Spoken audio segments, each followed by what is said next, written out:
Halo, assalamualaikum teman-teman semuanya. Apa kabar? Semoga sehat-sehat selalu ya dalam aktivitas dalam kesehariannya. Oke, teman-teman semuanya. Hari ini kita akan membahas terkait dengan sistem komputer.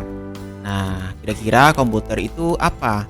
Komputer itu perangkat elektronik yang menerima masukan data, mengolah data, dan memberikan hasil keluaran dalam bentuk informasi, baik itu berupa gambar, teks, suara, maupun video. Nah, sedangkan sistem komputer itu apa?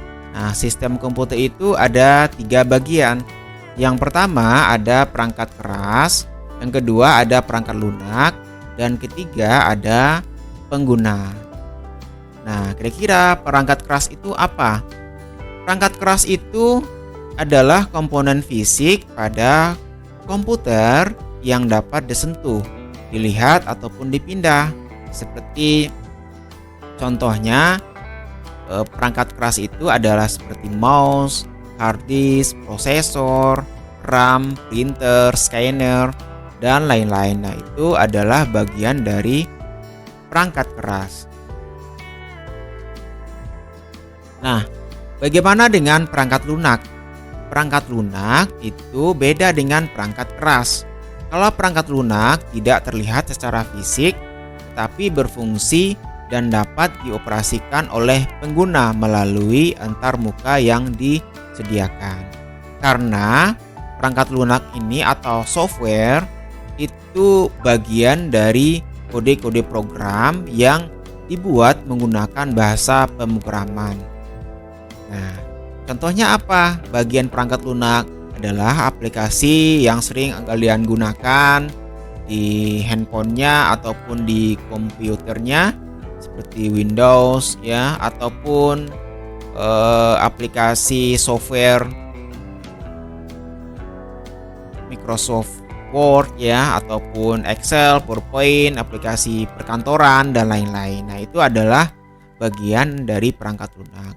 Terus yang ketiga, bagaimana dengan pengguna? Nah, pengguna ini adalah dia menggunakan atau mengoperasikan komputer tersebut, atau pengguna ini lagi mengerjakan sebuah pekerjaannya ataupun lagi membuat tugas ataupun membuat tugas kantor, pekerjaan kantor dan lain-lain melalui Microsoft Word ataupun Excel dan lain-lain. Nah, ini adalah bagian pengguna karena dia mengoperasikan komputer tersebut.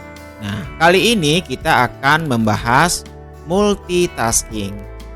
Nah, apa bedanya dengan multitasking dalam kehidupan sehari-hari?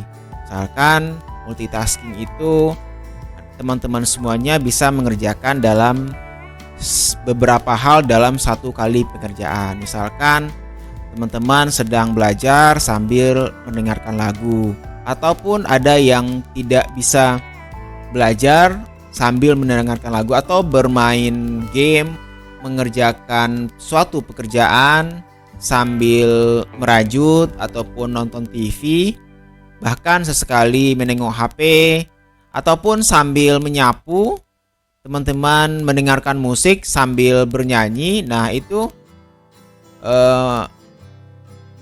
manusia mempunyai kemampuan seperti ini, bisa mengerjakan dalam satu kali penyelesaian.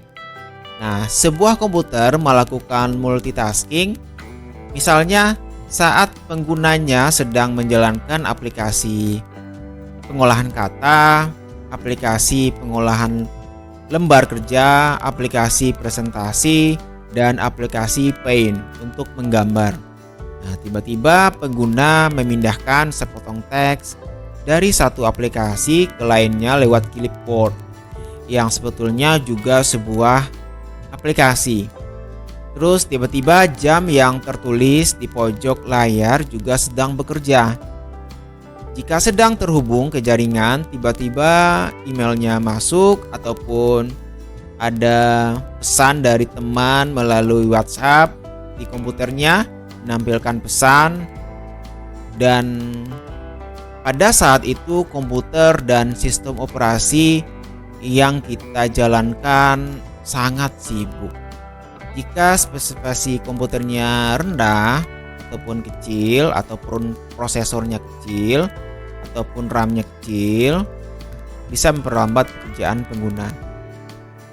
Ataupun tiba-tiba komputernya cepat panas, ataupun tiba-tiba mati sendiri ya, atau lambat sekali proses pengerjaannya. Nah, ini yang akan terjadi jika spesifikasi komputernya besar dan tinggi, maka komputer itu bisa mengimbangi dengan pekerjaannya yang sangat sibuk ini. Bagaimana dengan sistem operasi tidak menangani multitasking karena komputer hanya mempunyai satu prosesor. Nah, prosesor ini adalah otak dari komputernya. Dia hanya memiliki satu prosesor, dan prosesor yang menjalankan program-program yang ada dalam komputer tersebut. Kita lanjut. Multitasking dengan menjalankan algoritma round robin. Nah, sistem operasi dapat melakukan multitasking dengan menjalankan algoritma round robin karena adalah program. Round robin ini adalah program salah satu algoritma yang digunakan oleh penjadwal proses dalam sebuah sistem operasi. Bagaimana prinsip round robin di mana setiap orang mengambil bagian yang sama dari sesuatu secara bergantian. Algoritma menerapkan antrian proses dan akan memperoleh waktu sebanyak time quantum.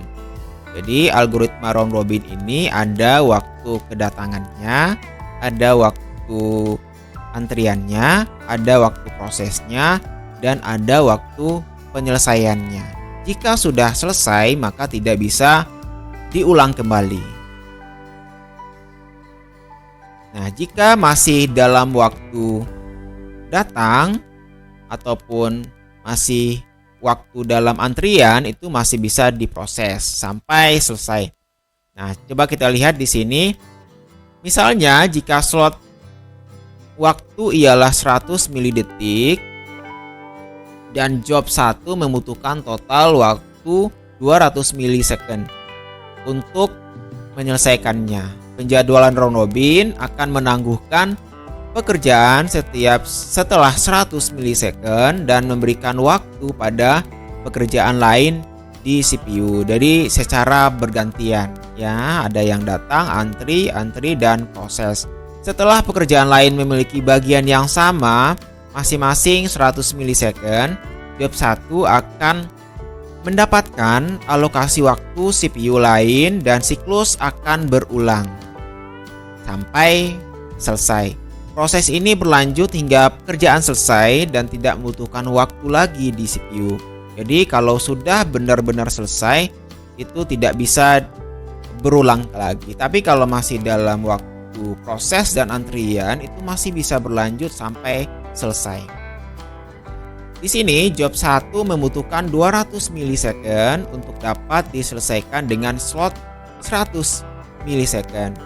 Misalkan di sini alokasi pertama 100 milisecond, alokasi kedua 100 milisecond, alokasi ketiga 100 milisecond. Tetapi job 1 selesai dan diakhiri ada 50 milisecond. Jadi waktu CPU untuk job 1 menjadi 250 milisecond karena penyelesaiannya prosesnya adalah 50 milisecond untuk alokasi yang ketiga. Makanya ditotalkan menjadi 250 milisecond prosesnya. Kita lanjut. Nah, dalam algoritma round robin ini ada dua pendekatan algoritma, yaitu yang pertama, selama periode satu slot waktu kuantum, jika ada job selesai, hapus dari antrian dan ambil berikutnya. Yang kedua, di akhir satu kuantum, antrikan kembali, ambil giliran berikutnya. Terus algoritma yang kedua, yang pertama, selama periode 1 kuantum, jika ada job selesai, hapus dari antrian, tunggu sampai akhir kuantum. Dan kedua, di akhir 1 kuantum, antrian kembali, ambil giliran berikutnya. Nah, ini adalah dua pendekatan algoritma. Nanti akan kita lihat penjadwalan prosesnya bagaimana. Di sini ada simulasi penjadwalan proses. Coba kita perhatikan tabel 4.1. Waktu kedatangan dan eksekusi proses. Ini ada kuantum 100 milisecond. Kita lihat di waktu prosesnya ada 6. Itunya P0, P1, P2, P3, P4, dan P5. Sedangkan waktu kedatangan ada dari waktu 0 sampai 350. Dan waktu eksekusinya 250, ada yang 70 sampai ada yang 50. Ini waktu eksekusi ini kita dapat dari waktu prosesnya.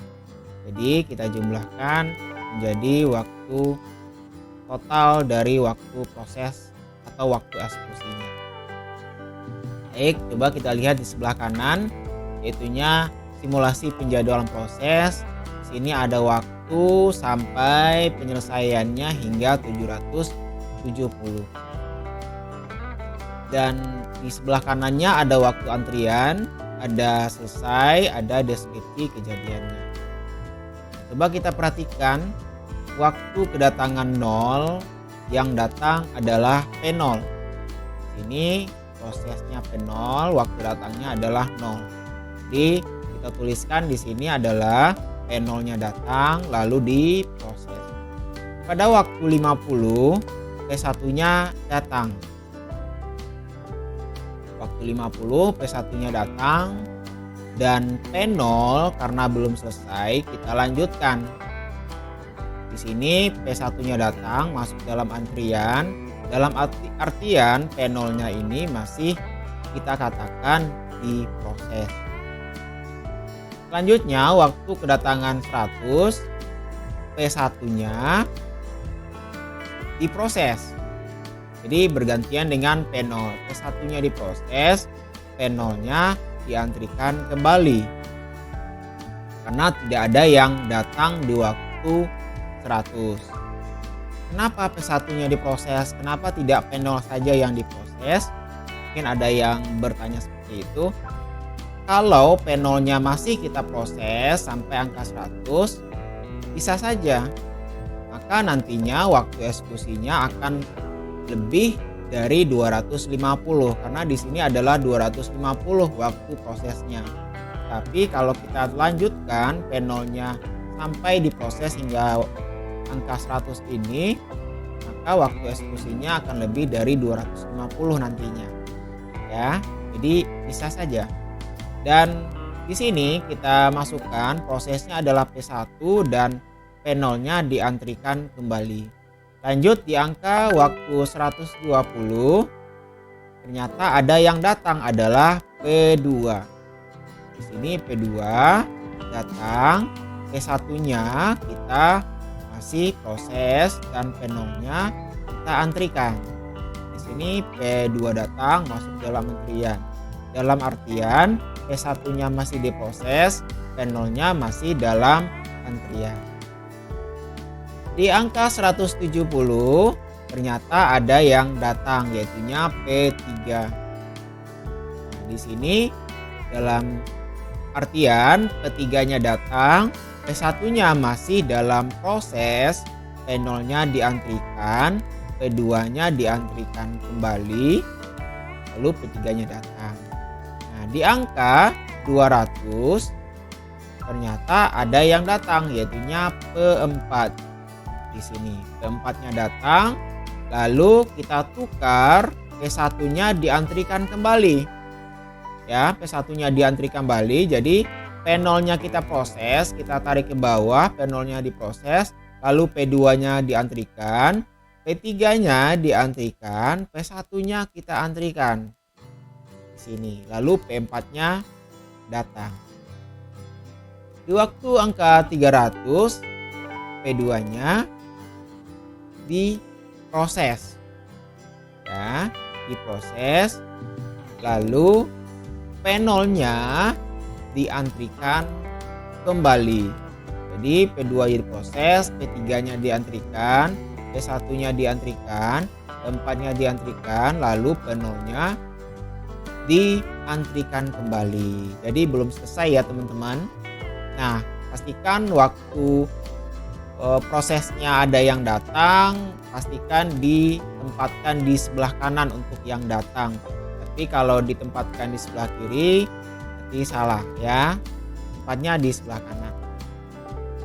Lalu di angka 350, ternyata ada yang datang adalah P5. Lalu P2-nya masih kita proses. Ya, P2-nya masih kita proses karena di atasnya diproses tadi, lalu di sini masih diproses. P3-nya diantrikan, P1-nya diantrikan, P4-nya diantrikan, P0-nya diantrikan, P5-nya datang. Jadi kita lihat di waktu kedatangannya sudah datang semua teman-teman. Jadi tidak ada yang kita tambahkan lagi karena tidak ada yang datang lagi. Jadi sampai P5 di angka 350.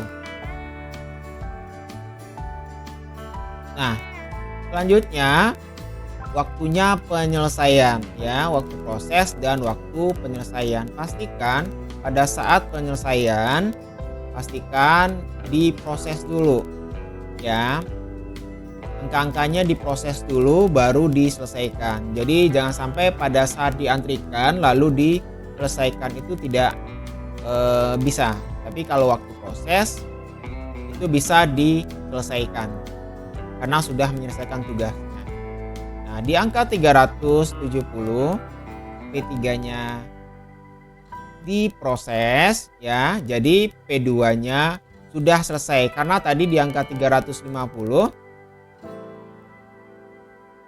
P2-nya sudah lagi diproses, lalu di angka 370 kita selesaikan. Nah, di angka 370 ini harus diselesaikan karena tempat yang tersedia hanya 5 kotak, sedangkan di angka 350 ya ada 6 kotak ya, karena P2-nya masih dalam proses tadinya. Maka di angka 370 mau nggak mau P2-nya harus diselesaikan ya. Tapi kalau kita selesaikan P3 atau P1 itu tidak bisa karena dia masih dalam antrian ya. Di angka 370 P2-nya sudah selesai. Lalu P3-nya diproses, P1-nya datang, P4-nya diantrikan, P1-nya diantrikan, P0 diantrikan, P5-nya diantrikan.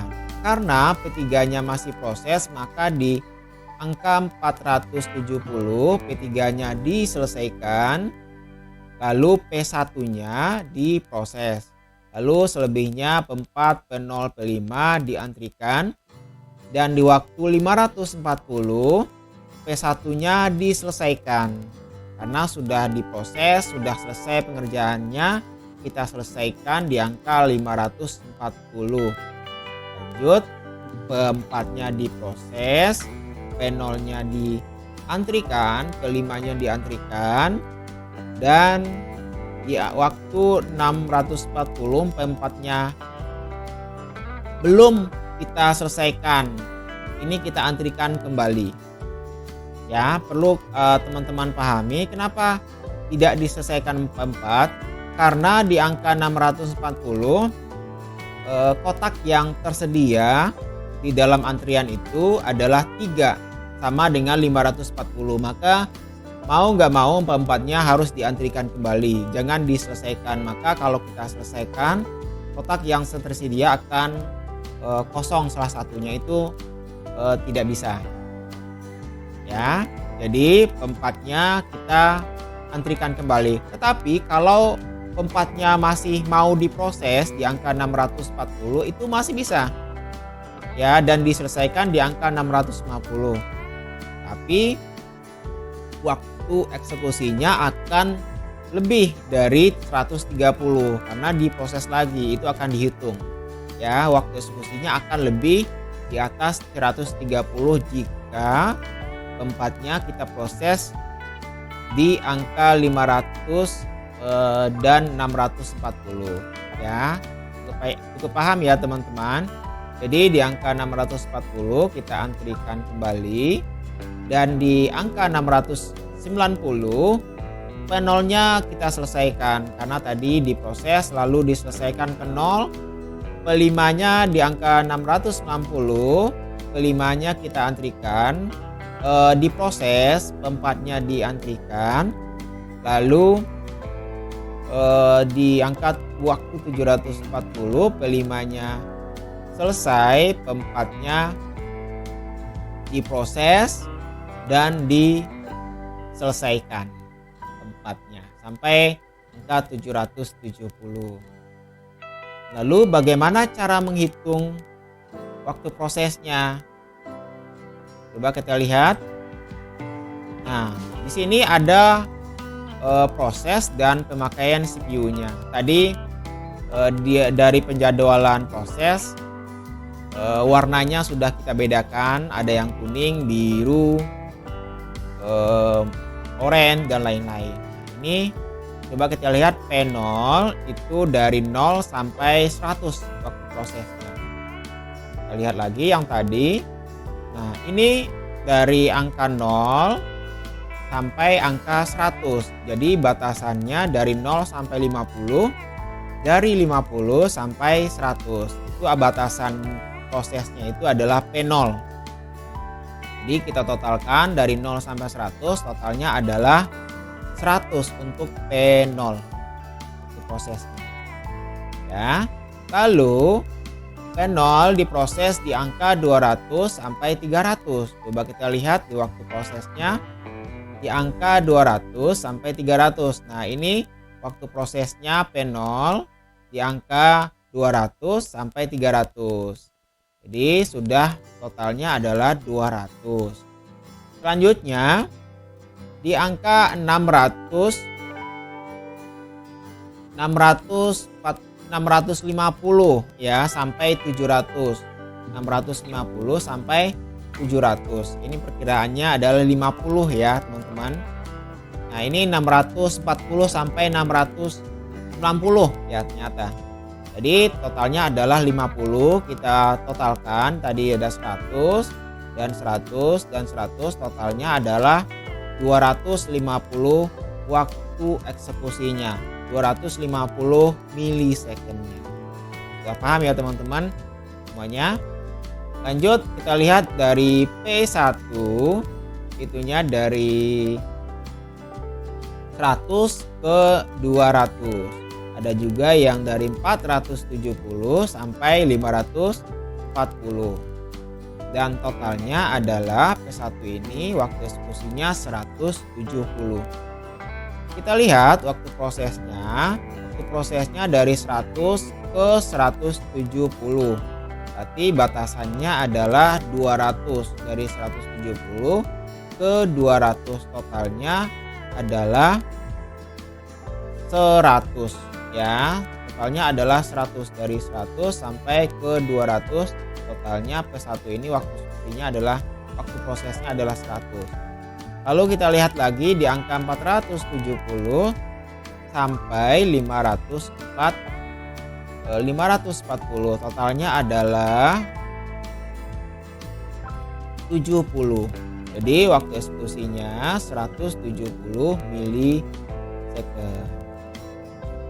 Kita lihat P2 waktu eksekusinya yaitunya dari 300 sampai 370. P2 kita lihat 300 sampai 370. Jadi totalnya adalah 70 ya waktu eksekusinya. Lanjut untuk P3 kita lihat lagi. P3 dari 370 sampai 470 saja untuk pemakaian CPU-nya. Di sini P3, nah ini adalah 370 sampai 470. Jadi totalnya adalah waktunya 100 milisecond. Kita lihat lagi pemakaian CPU-nya untuk P4. P4 dari 540 sampai 640 dan ditambah dengan 740 sampai 770. Kita lihat dari penjadwalan prosesnya untuk P4 totalnya adalah 130. P4 waktu prosesnya di sini 540 sampai 640. Terus ada juga prosesnya antara 740 sampai 770. Jadi totalnya adalah 130 ya teman-teman. Dan P5 ditutup adalah 50. Ya, 50 waktu eksekusi, 50 milisecond ya. Nah, ini perkiraannya adalah 50 waktu eksekusinya. Gitu ya teman-teman, cukup paham ya terkait dengan algoritma round robin. Jadi secara bergantiannya begini, ada yang waktu datang, waktu proses, waktu antrian, dan waktu selesainya. Mana yang akan diproses lebih awal, mana yang akan diantrikan, dan mana yang akan diselesaikan. Nah, semuanya akan berubah pada waktu eksekusinya, waktu pemakaian CPU-nya gitu. Nah, bagaimana dengan ini? Ya, urutan pengerjaan proses. Nah, di sini ada prosesnya, ada P0 sampai P6. Waktu kedatangannya dari 0 sampai 310. Sedangkan waktu eksekusinya sudah ada. Di sini P0-nya adalah 100, P2-nya 200, P5-nya ada 50, P6-nya adalah 400 ya. Ini adalah pemakaian CPU-nya. Ya, waktu pengerjaannya. Dan ini ada penjadwalan proses, kotak yang tersedia dan harus diisi sesuai dengan urutan proses dan waktu kedatangannya. Kita jawab soalnya. Nah, di sini kita perhatikan lagi, di sini ada P0 datang di waktu 0. P0 datang di waktu 0 ya, dan diproses. Datang dan diproses. Di angka 50 ada yang datang yaitunya P1. Di sebelah kanan kita tempatkan. Lalu P5 P0-nya masih kita katakan proses. Prosesnya datang dan diantrikan.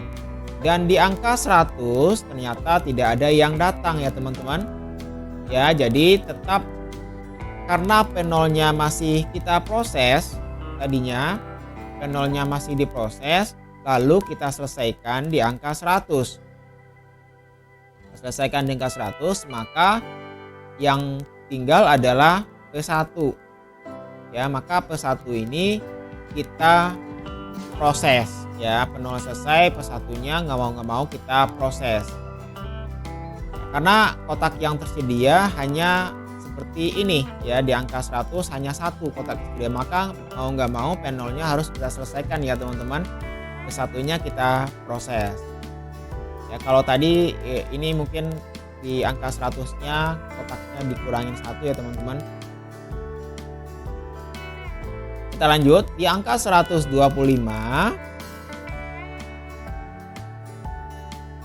Yang datang adalah P2. P2-nya datang, berarti dalam artian P1-nya masih dikatakan diproses. Di angka 180, P3-nya datang. Dan P1-nya masih dikatakan diproses ya teman-teman. P2-nya kita antrikan. Lalu di angka 200 ada yang datang, yaitunya P4. P4-nya datang. P2-nya kita proses ke sini.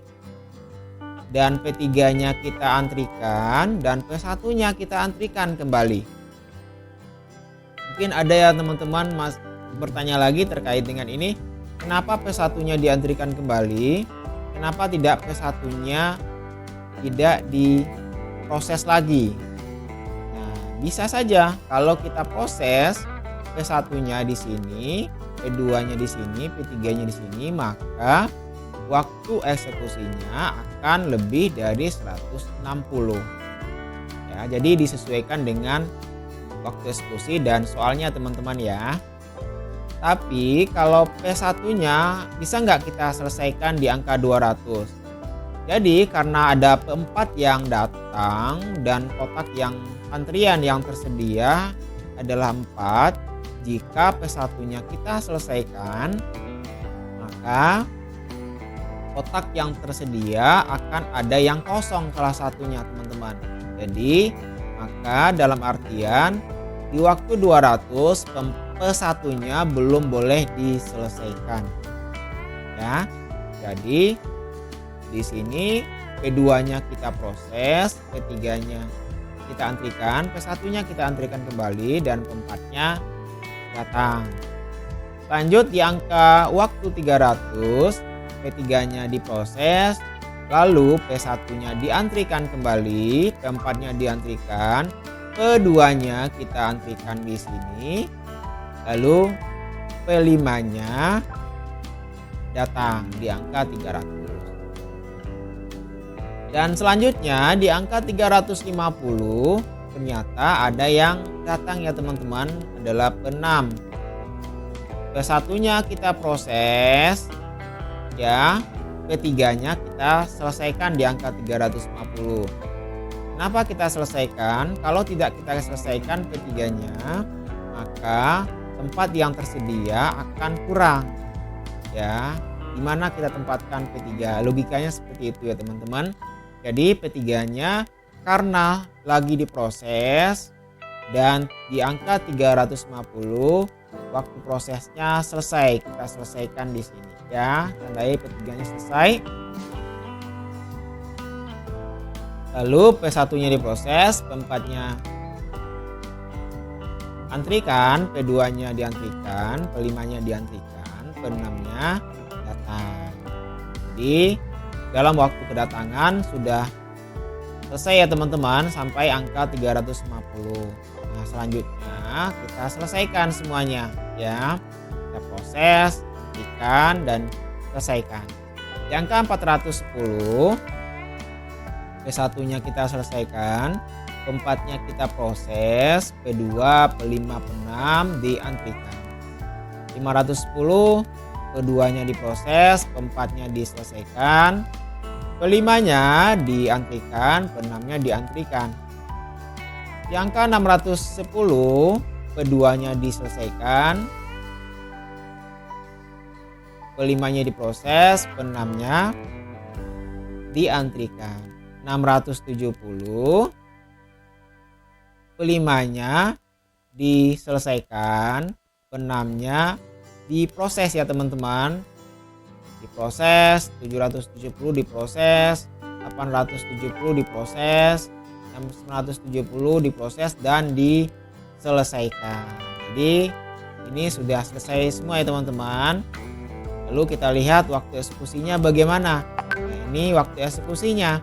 Jadi waktu prosesnya itu ya, kalau kita lihat dari pemakaian CPU-nya, prosesnya P0 dari 0 sampai 50. Kalau kita hitung batasannya sampai dari 0 ke 50 ada 50, dari 50 ke 100 batasannya ada 100 ya teman-teman. Jadi totalnya adalah 100 waktu prosesnya P0. Nah, ini adalah totalnya 100 ya. Untuk P1 prosesnya apa, di mana saja? Nah, kalau kita lihat di penjadwalan prosesnya dari 100 sampai 200 ya teman-teman. Ini waktu prosesnya P1 ya. 200. 1 sampai 200. Di sini dari 350 sampai 410 ya teman-teman. Jadi kalau kita totalkan adalah 160. Ini ya teman-teman ya. Jadi totalnya 160. Kalau P2 kita lihat dari 200 ke 300, dari 510 ke 610. Jadi totalnya adalah 200 ya teman-teman. Ini 200. Lalu P3 antara 200 antara 300 ke 350. Ini totalnya P3 adalah 50. Ini kita lihat 300 ke 350. Bagaimana dengan P4? Totalnya adalah 100. Dari 410 sampai 510. Nah, ini totalnya adalah 100 ya. Terus untuk P5 totalnya adalah 50 milisecond.